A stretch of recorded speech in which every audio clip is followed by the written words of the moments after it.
몰라? 선배가 말해서. 자, 선배가 남의 수사. 아니. 좀 이따 써볼게.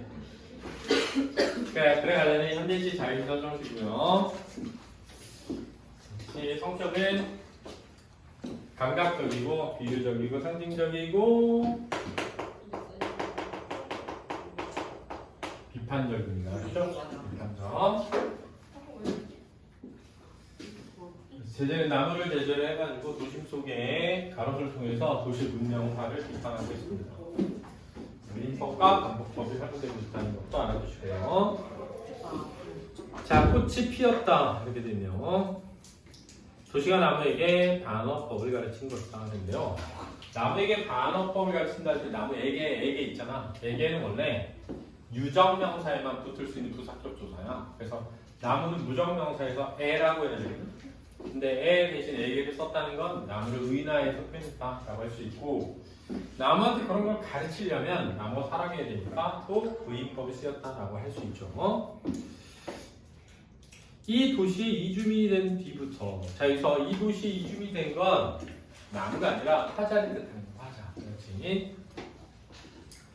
속마음을 고지고대로 드러낸다는 것이 얼마나 어리석은가를 나도 곧 깨닫게 되었지만 할 때 나도의 도를 주목해야 되는데, 도라고 하는 것은 동일시될 때 쓰는 거야. 그래서 나무와 자신을 무슨 시한다? 동일시하고 있다. 이렇게 이해해야 돼.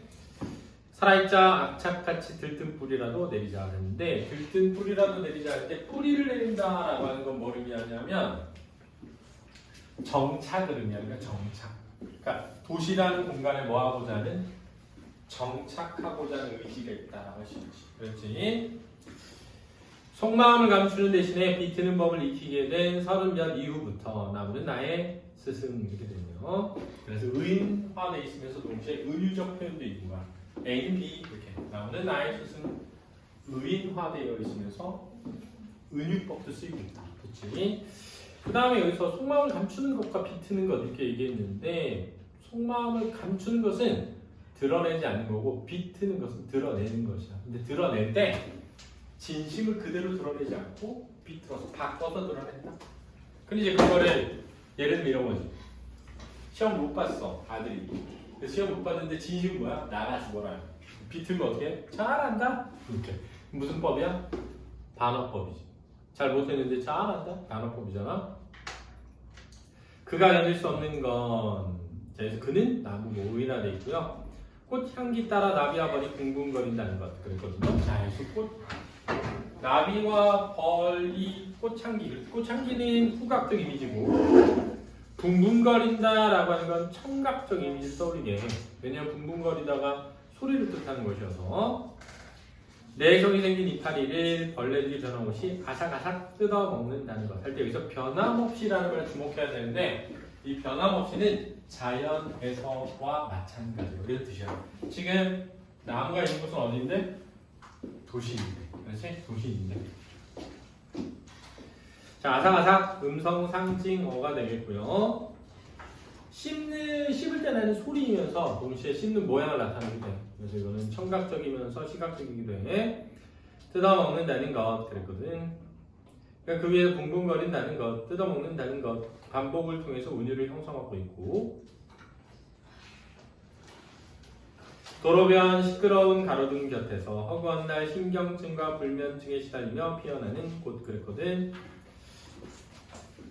그러니까 이게 이제 도시의 문명에 대한 비판적 인식이 드러나는 거고, 참을 수 없다 나무는 알고 보면, 자 근데 참을 수 없다 나무는 알고 보면 할 때 나무는 참을 수 없다 이래야 되잖아. 무슨 법도 쓰였어?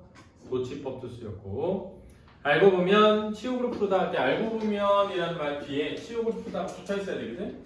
이런 거는 행간걸침이라고 합니다. 그렇지? 행간걸침. 자, 치욕으로 푸르다라고 할 때 치욕이라고 하는 것은 치욕스럽다 라는 뜻인데, 치욕으로 푸르다라고 해서 치욕이라고 하는 추상적인 관념적인 단어를 푸르다라고 하는 색채화를 통해서 드러냈으니까 추상적인 것을 구체적으로 무슨 화했다? 형상화해서 드러냈다라고 할 수 있고, 자 그럼 왜 나무는 치욕스럽느냐? 이 신경증과 불면증에 시달리며 피워야 하는 것이 치욕스러운 거지.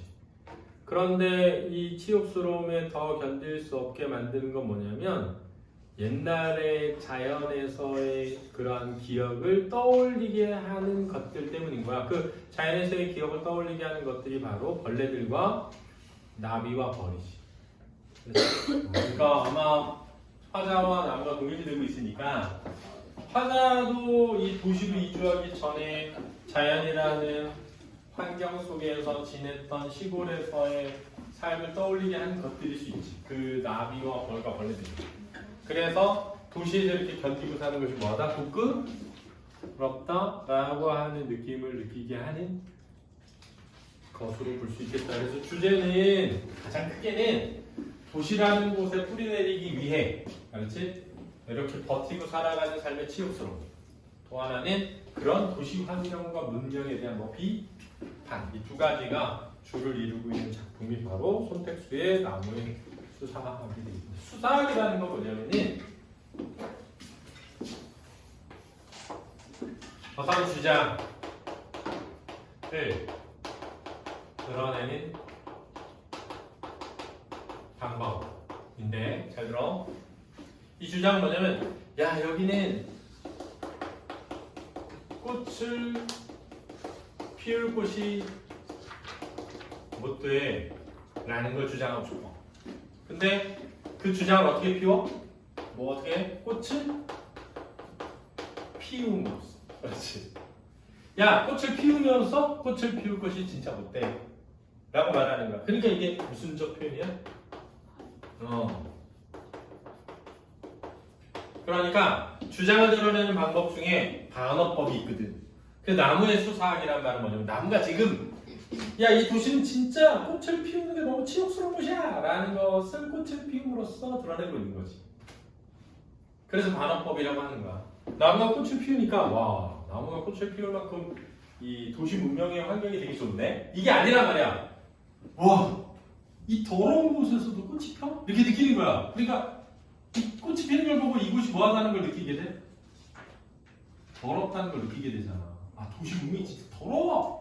라는 걸 어떻게 느끼냐면, 야, 꽃이 피는 걸 보고, 와, 도시 진짜 좋다, 환경이 깨끗하다, 이게 아니라, 야, 이렇게 들어오는데도 꽃이 폈네? 이렇게 하니까 꽃이 핌으로써 여기가 더럽다는 것을 반화적으로 뭐한다? 드러내고 있다, 이거지. 이해됐어? 그러니까 이건 이유인 것 같아. 도시에 어느 날 나무에 가로수에 꽃이 핀 걸 본 거야, 이 사람이. 관찰한 거지.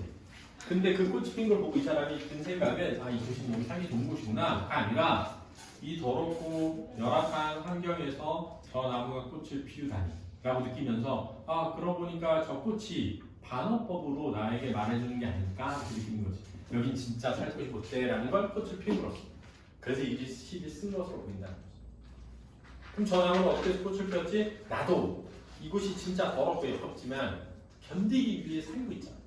너무 좋아서 사는 거 아니야? 이렇게 느낄 수 있지만 아니잖아. 그러니까 저 나무도 이곳이 너무나 힘들고 고통스러운데 꽃을 피운 것이 아닐까? 이렇게 생각해서 시를 썼다라고 이해하면 되는 거지. 이해됐지? 이해되지 완전히. 자, 이렇게 이해하고 문제를 풀면 되겠습니다. 수고했다.